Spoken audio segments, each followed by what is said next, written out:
कौन सा proprietary ratio. तो मैंने देखा भैया सबसे पहले मेरा जो है प्रोपराइटरी रेशो का फॉर्मूला, आप सबसे पहले जो भी क्या है उसका फॉर्मूला लिखिए।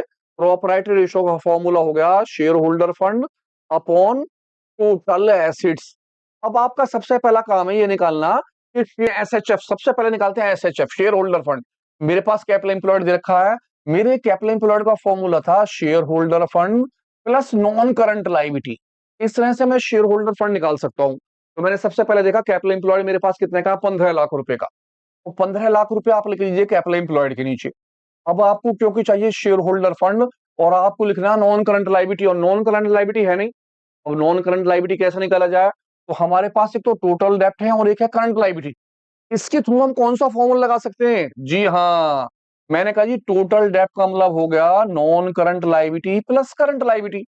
इससे हम नॉन करंट लायबिलिटी निकाल लेंगे और हमारा शेयर होल्डर फंड आ जाएगा। तो मैंने सबसे पहले टोटल डेप्ट की अमाउंट 25 लाख रुपए की लिख दी, टोटल डेप्ट के नीचे 25 लाख रुपए।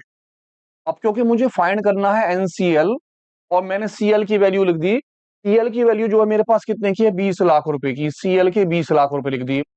इस तरह से मेरी नॉन करंट लायबिलिटी जो हो गई 25 लाख में से आप माइनस कर देंगे कितनी अमाउंट, 20 लाख, और आपका नॉन करंट लायबिलिटी जो आ गया वो कितने का आ गया, 5 लाख रुपए का। तो ये 5 लाख हमने क्यों निकाले, ताकि हम इस 5 लाख को यहां पर भर सके, क्या निकालने के लिए, शेयर होल्डर फंड निकालने के लिए।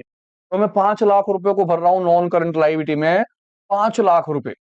इस हिसाब से शेयर होल्डर फंड जो हो गया, आप 15 लाख में से माइनस कर देंगे 5 लाख रुपए, और आपका शेयर होल्डर फंड जो होगा वो कितने का हो जाएगा, 10 लाख रुपए का।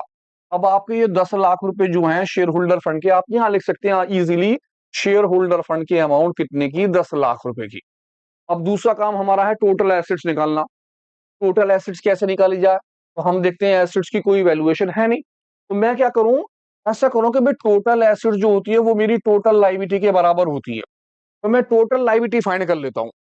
मैंने कहा भैया टोटल लायबिलिटी जो है उसमें आता है share holder fund plus non current liability plus current liability.